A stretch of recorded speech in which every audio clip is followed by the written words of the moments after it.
Well, Brandon, it's wonderful to have you and your voice a part of this Learn to Listen series. Thank you very much for joining me. Thank you for having me. It's great to talk again. Absolutely. That's great.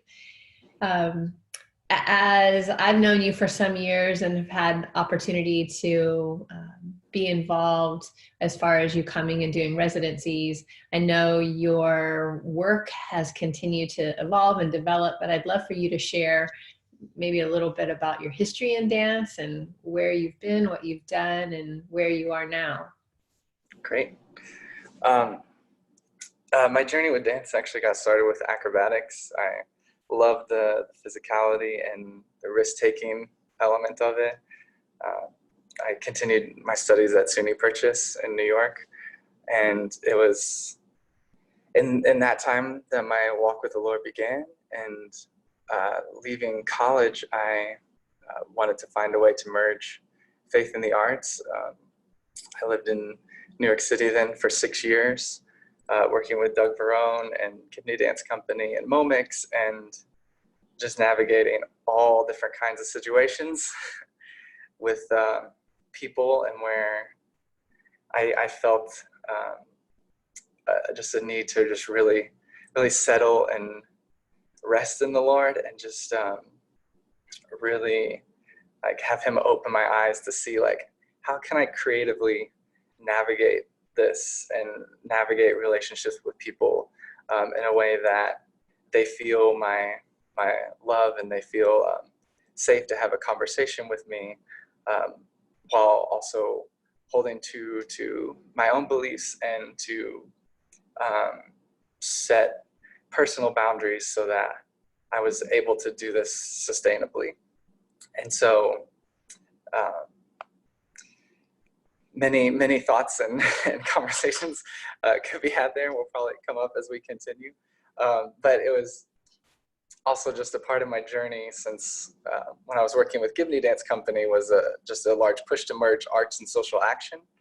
And so I had the opportunity to lead workshops with survivors of domestic violence and many other underserved populations. And it really was really able to see how dance was accessible to everyone.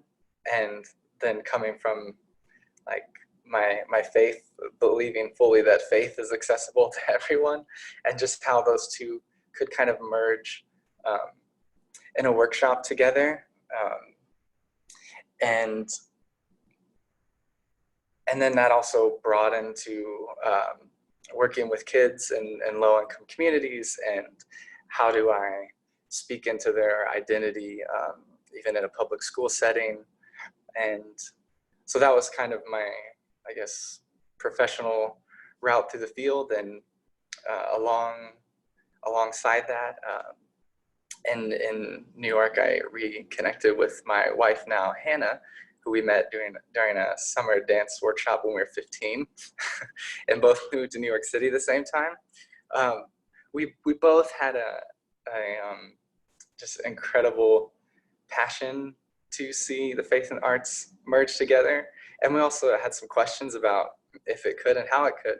And so we started a community of dancers called Awakening Movement in 2013, and we were interested in merging faith in the arts in any way we can find possible. So we had discussion nights when we would go to people's homes, and we would talk about different topics, such as how do I keep the glory of my dancing on God and not on me.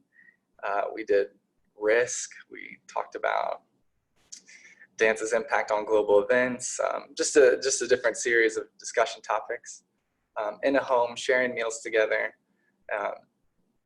And it was a sweet time of connection in New York City, because just relationships are really hard pressed there.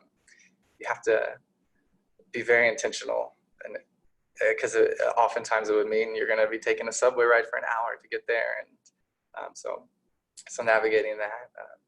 We did faith-based classes where we would have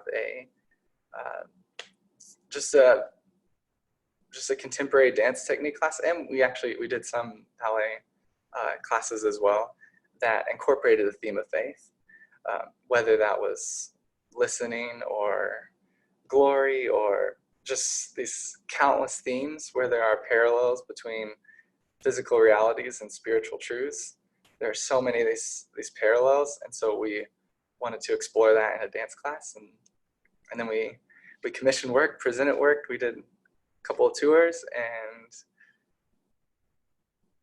yeah, we're just seeing how we could let faith guide our artistic expression, and to challenge and open mindsets about what Christian dance could look like. I think that was also part of the heart, that we explore the range of possibilities as to what that could be. So that is Awakening Movement, and we took a sabbatical last year, and I feel like I'm approaching this conversation maybe in a different place than some of the other conversations, in the sense that I feel very much in the middle of a large transition. And so it's an interesting time to learn how to stay grounded and to seek vision for what is to come. And so it's a little bit about me. And where are you all currently located? Yes, my wife and I relocated to Chicago about a year and a half ago after a transitional 6 months of traveling around the US and to Southeast Asia for a few weeks, kind of praying into what the Lord would have for us next, to see where we landed. And that was during my year that I chose the word listening, and so it led to some very interesting ideas and thoughts. Yeah. When did that year culminate? So that was 2018. I started choosing a word for the year maybe in 2012. I chose the word faithfulness. I kind of approached it as I was going to give God the benefit of the doubt that he would be faithful for a year. It was, well, that was kind of the impetus, was that I would just fully give him that benefit of the doubt for a year and see what happened. And I think it may go without saying that he was incredibly faithful, and I still hold true to that today. But that was actually my first full year after giving my life to Jesus, and there was a lot that I was learning. I was like, well, I'm gonna try this out, and it went very well. And since then, have taken a word of the year since. And so, listening was my word for 2018, which I believe I mentioned to you the last time we spoke on the phone, when you shared about doing this chat on learning to listen and listening to learn. And so, I'm sure you've been able to hold on to some truths that have carried you through these last couple of years. I'd love to hear from you about that. How have you cultivated that skill and discipline for listening? Mm-hmm. Mm-hmm. Well, I think in order to listen, it's required to be still, and also to not be speaking. That just to acknowledge that if I'm speaking, I'm not learning. And there are certainly times to share as well, but for cultivating a life of listening, I need to find myself in situations where I'm not the leader at times, and I need to find myself in situations where I'm taking in what people are sharing and what they're offering. I've also found that even just 5 minutes of total silence a day, like with no thoughts, is an incredible practice and very grounded, that I've incorporated. And even to refrain from prayer during those 5 minutes, to kind of like just reflect and then to just sit with God, and then from that place to let that like lead into then speaking with God and sharing and then having the prayer life, and coming from a place of like, okay, I'm going to arrive in this moment, and I'm going to wait, and I'm going to set that intention in my heart before even going into presenting my request, and to see where that leads, and also like learning that is healing time for the mind. Like quietness is healing for the mind, and knowing that we are just bombarded with images, and we are bombarded with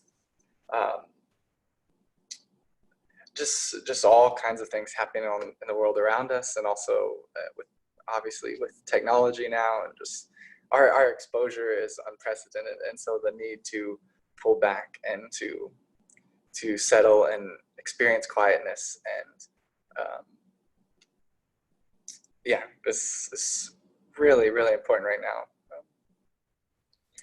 As you're even speaking, it's making me think about just in my own life, and it can be listening and communing with the Lord, or it can be in other situations, relationships.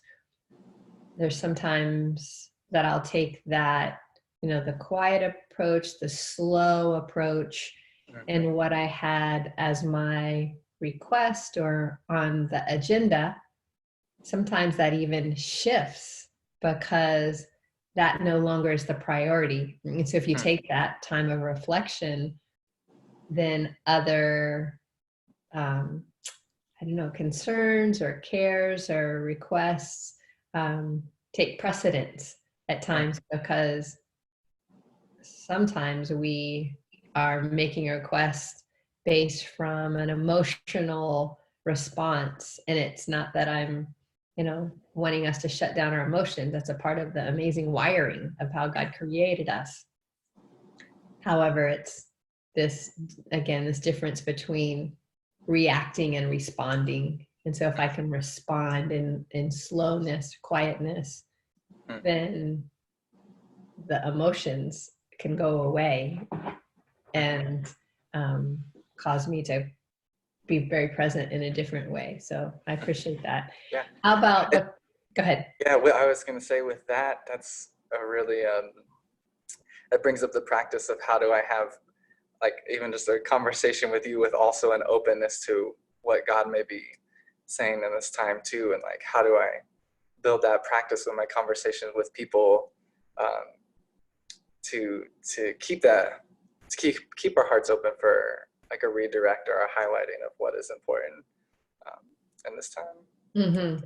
I think that's so beautiful. And we know we've been in relationships or conversations with people who are just ready to give the answer. And you haven't even finished asking the questions or articulating your heart or sharing a concern. And so I think that it's very present when you can come in, bringing in your past and your history and wisdom and knowledge. And those things can be the very answer for the moment. Sometimes it's being downloaded right now from God. And so I think that's so beautiful. Can you share about how you even do this practice of listening as a movement artist and listening to the body, even because that's something, especially because you've had opportunity to work with different people from different backgrounds and, traumatic situations. I'd love to hear that part of the listening. Yeah, certainly.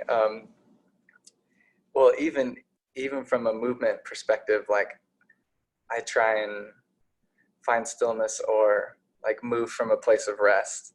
And I ask myself, like, if I can't do them from a place of rest, should it be done at all? And so even just the challenge of sometimes physically just laying in an X, like as I prepare for class, is often a start for a modern class. But just take that time to say, like, do I feel comfortable and settled in my own body right now while I'm doing nothing? And then how do I go from that place, like, to moving? That, because sometimes I'll lay in an X and I'll acknowledge, like I feel a little stressed right now, or I feel tension in whatever, my knee, or, you know, whatever it may be. And just like, how do I, like, that's going to inform when I start moving. And like, how can I come to that full place of rest before I enter into moving? I think working with different populations of people, I've like always found one of the most effective exercises to be like with a partner, like a hands on the shoulder, and just guide them around the room with their eyes closed. That is not one that I would do with survivors of domestic violence, because that would go too much into an internal space, and physical contact is not the best choice with them. But in terms of working with kids or other non-movers or dancers themselves, that I found that practice of being guided with your eyes closed is just one of the clearest ways to embody listening, and to have kind of question prompts about, like, what are the parallels between this and life? What are the parallels between this and spirituality? Like, and so that's an exercise that I resort to often with different groups of people. We do like embody stress in different ways, and so simply taking the time, like, to address that in a space where nothing else is important right now besides me becoming still and me becoming grounded. And so in different workshops, often like just taking a moment to do, you know, a little self-massage, a little like chair yoga, a little some basic stretching, is very grounding for people. And it was shared from Gibney Dance had a clinical advisor on staff who had run a shelter once, and she pointed out that in counseling that they have grounding techniques to kind of come back to reality if somebody begins, if a trigger happens and begin to kind of spiral into another place or revisiting previous trauma, that like an example of a grounding technique may be stomping your feet, or it may be it's a physical act that plants you in reality. And I thought that was just so interesting to be doing a movement workshop, to know that moving physically and that does ground us in our minds, and it can still our hearts, like. And so I think taking that into that idea into those workshops was very enlightening, and became very clear how movement and dance, like, can benefit anyone. Like, they don't have, doesn't matter whether they work in a corporate office and they sit at a desk all day or whatever, like, that these are skills that we have mastered as dancers. Like, we know what it's like we know a lot about our bodies anatomically. We know, like, through partnering, even healthy physical contact and how to support one another. And so I think that has been one thing that has been extremely helpful navigating this field, is to acknowledge the skill sets that I have as a dancer and as an artist, that my ability to think creatively about things, like, these are valuable assets that people want and people need, and how do I cultivate that and share that? I feel like I keep getting a little off topic from the conversation. No. You're not at all. And it's so relevant. And I love the part in particular related to, just having that tangible embodiment of closing your eyes, having somebody guide you around. It's such a gorgeous parallel in our faith journey, having to trust.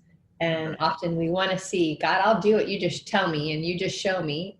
And that is a way, but might not involve quite as much faith. Yeah. Well, Go ahead. I was just going to say that has been my lesson for this year, because my word is vision, and it was highlighted to me this week that we live by faith, not by sight. And that as great as a word vision may be for the year, that ultimately it is not the top priority here. It is not important that I see, like, or fully understand, like, Yeah. that faith is the greater word and the greater idea in that. Yeah. Yeah. That's great. That's so great.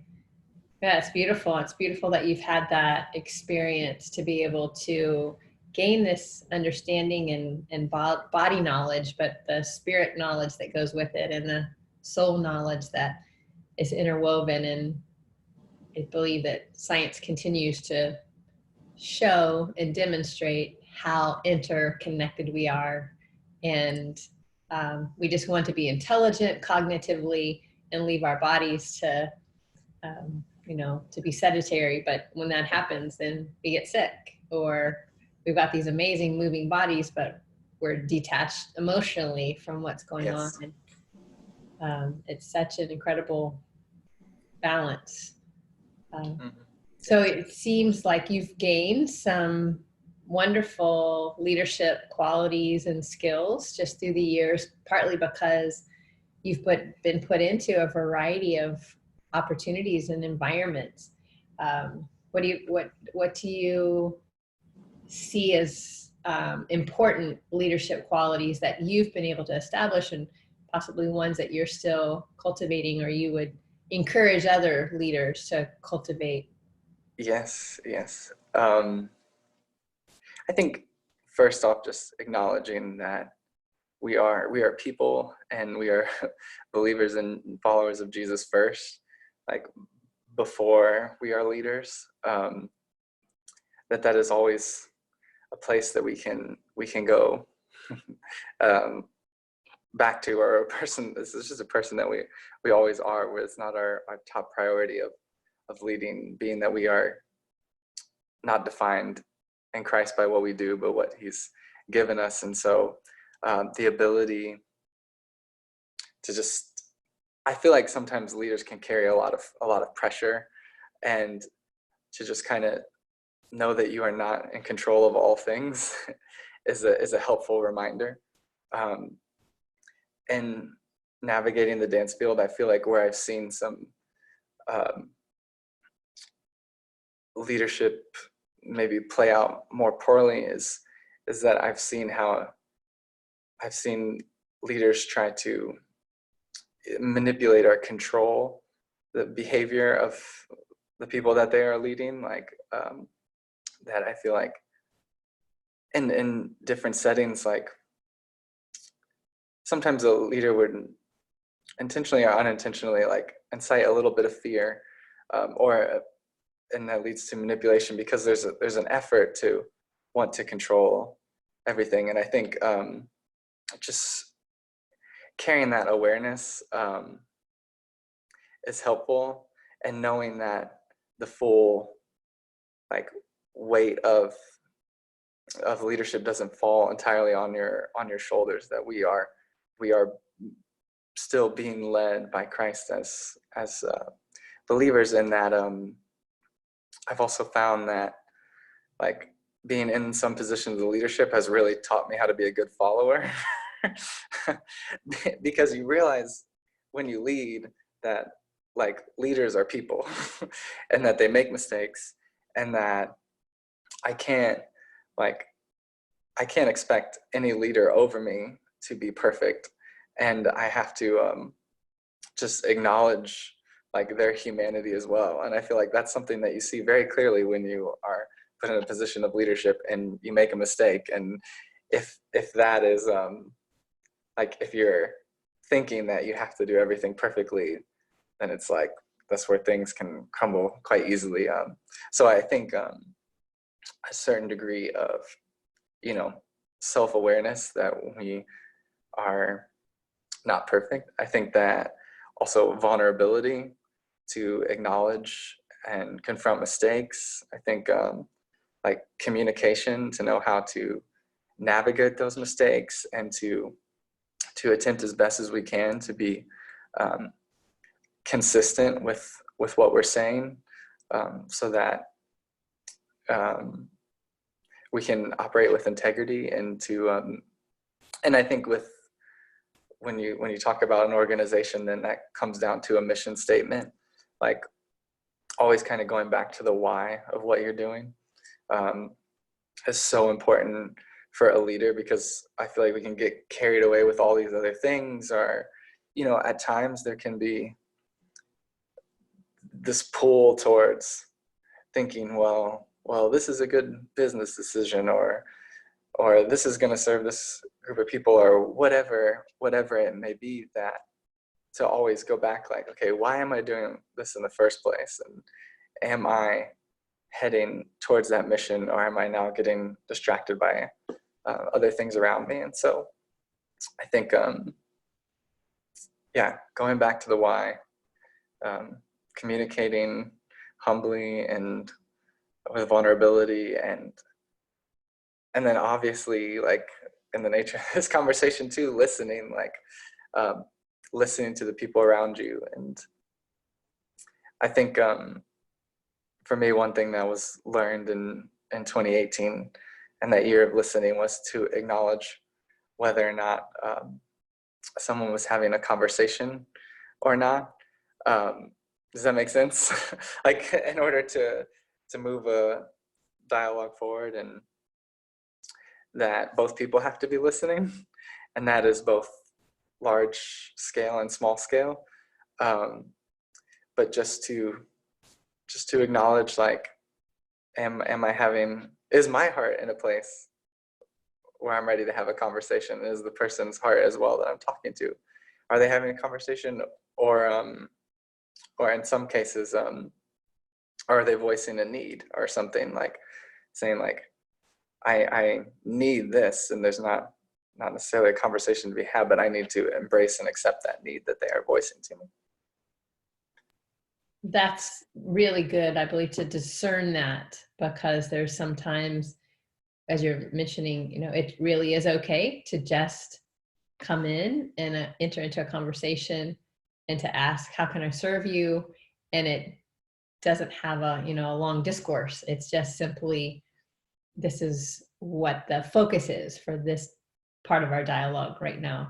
Yes. I did also appreciate what you said about when we become a leader, it helps us to become a better follower. And sometimes as followers, we can quickly be judgmental or have preconceived ideas on how decisions should be made. But we think about the scriptures that remind us about taking the log out of our own eye first, before we try to remove it from another. And I believe that's applicable to leadership skills. Just, we want to have grace when we're a leader in a leadership position, to have grace extended. And Yes. so on the onset, extending that to leaders, that sure, I think, can help to set a positive, healthy environment for success. Mm-hmm. That's definitely a good reminder. Yeah. And in leadership, if my default position is to be gracious towards people, then I represent the character of God in that moment too. Yeah. Like, to try and practice to defaulting to grace instead of condemning people, or becoming overly frustrated, like, why could you do this? Why did you do this? We were trying to build this or something. And I think, so both from the position of a follower and from the position of a leader, like, that when we act with grace, we represent how God is with us. And yeah. And it's that perspective, it's so much in perception that plays into that. We could just talk about this for hours. Yes. So you've been in the dance field for some time now. You've been in different environments, from school systems to the, you know, secular marketplace in New York, and been able to travel and do some tours. Just would love to hear your comments on where do you feel like we are today in relationship to the arts? Is God in it? Is God out of it? You know, what's going on in dance? Yeah. Well, I mean, I think he is in everything, and I think that there is, and I know you do as well. I think there's really an unlimited amount of possibilities and ways that it can be done, just as far as our ability to step out of our own boxes. Like, we will continue to see God inform the arts. And I think that dancers and people are looking for safe spaces right now. I think people feel really threatened and timid about a lot of different things that are happening. And I think that that's an incredible opportunity for Christian artists and leaders to provide those spaces.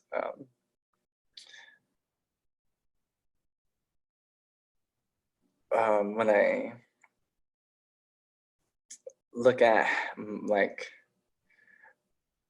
what my role was in kind of navigating some of those situations, I think it was always a question of how can I communicate God's love or his embrace to people in any one of these settings without people feeling like I'm telling them how to live their lives or to preach at them, because I think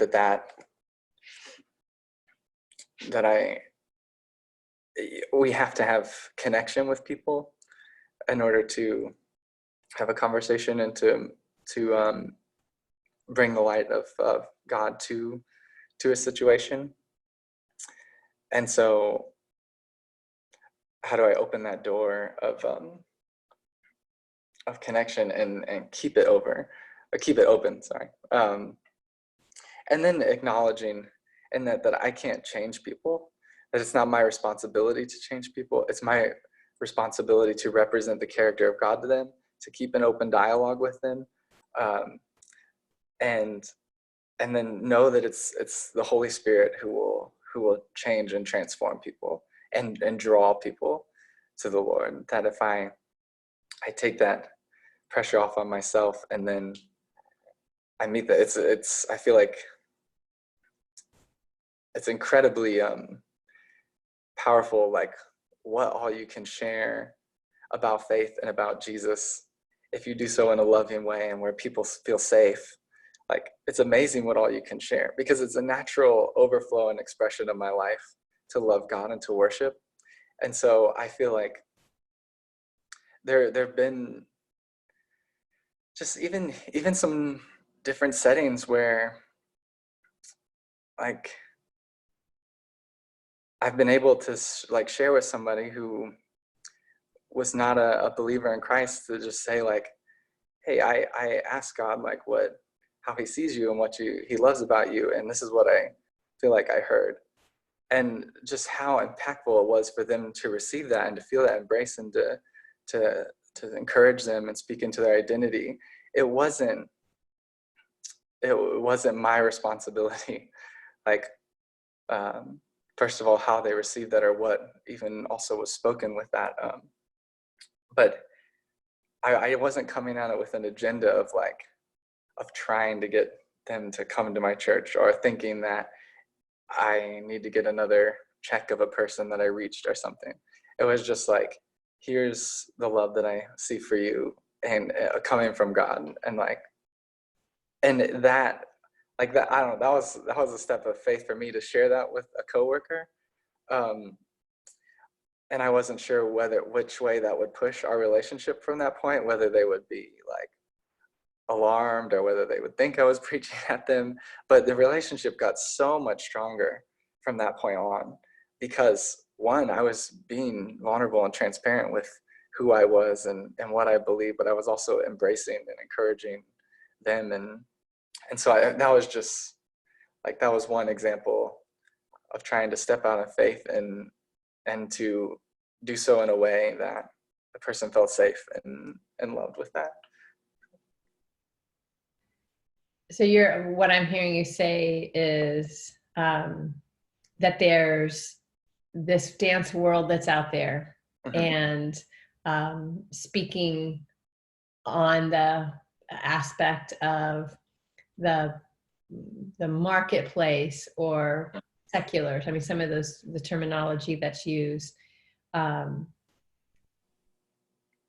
that we as believers have a place in those environments, and not to be apologetic about entering those places, but entering those places respectfully and intentionally, not timidly, and entering them lovingly. And that's going to be a part of the continued transformation that we're seeing happen. Yeah. And I think people can sense authenticity. Like, I think that people can say, like, or they can tell if a Christian is coming towards them or approaching them in a way that they like are being even like coerced to like try and get something from them, whether that is to come to church or to, you know, I think people can sense that. And so I think that the acknowledgement that I'm not trying to change you, I'm trying to love you, or, you know, what it's on, the response is their responsibility. It's not my responsibility how somebody else responds to this. And so I think I tried to continually find creative ways to connect with people and to share about the gospel in a way that they would not like be alarmed, and they would know that I was just doing that because that was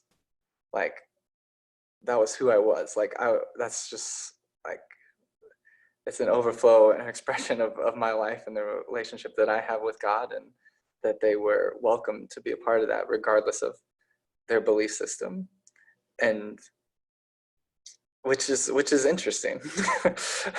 And it gets very interesting. Like, just to give a couple more specific examples, like I was heading into like an audition where I knew I was going to be asked to like sing as well, and to like kind of in more of a like a performance art like style work, and was just like, all right, like what I love to sing is hymns. like what's a hymn that I can sing right now, that I can do so as worship, that is not going to be like that is not going to like threaten people or like push a theology on them. And I'm like, all right, I'm singing "It Is Well With My Soul." And like, we're going there. And so we were with a partner, and our partner was supposed to sing as well, and we were like supposed to like take the two tunes that we each brought to it. It was I don't know, there's some very wild settings. And my partner's like starts singing Scrubs, like "Ain't No Scrubs," and I'm like singing "It As Well My Soul," and we're like creating something in the moment. I'm just like, this is fascinating, but like this is also my life to navigate how to like to be authentic about who I am and how God has made me, and to be alongside like whatever may be happening. And Well, there's so many approaches and tactics, and it's not that you enter in apologetically, you enter in with authenticity. And as you do, you're true to God and true to God in you. And sometimes we know there's evangelists that share, and it's like the fire and brimstone, and that's going to get some people's attention that need that jolt to get them to understand that they're known and loved by the Creator. Mm-hmm. And others, it's, you know, longevity of years and years and years and years of relationship Mm-hmm. that finally woos them. Mm-hmm. So it's just being aware of how's the Spirit moving in that moment. Yeah. Just in our time in closing, I could talk to you all day long. I love you so much. In our time in closing, what words do you have as things that we didn't get to touch on, or words of encouragement, inspiration for others that are out there who are navigating their way? Yeah.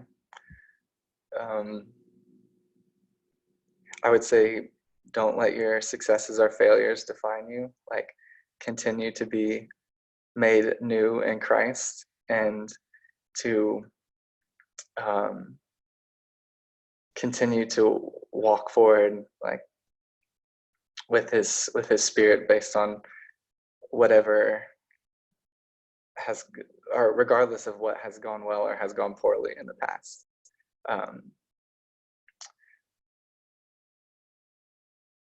I think have conversations and, like, seek sustainability.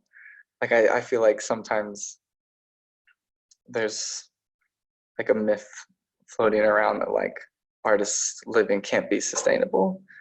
And so I think to have conversations and think creatively about your life as a whole, of saying, how can I make this vision work in a way that I'm not going to be run dry or crash and burn in 5 years?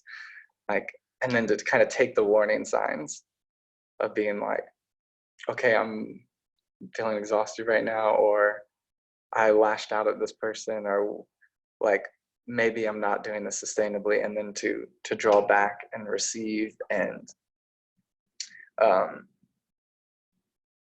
continue to learn, like, you know, all of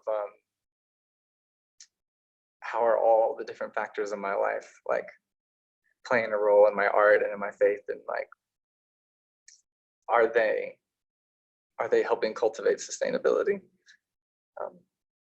And then, if not, to like reach out to people who have done it, like, reach out to all different kinds of people committed to prayer, like, learn how to do so in a way that is sustainable.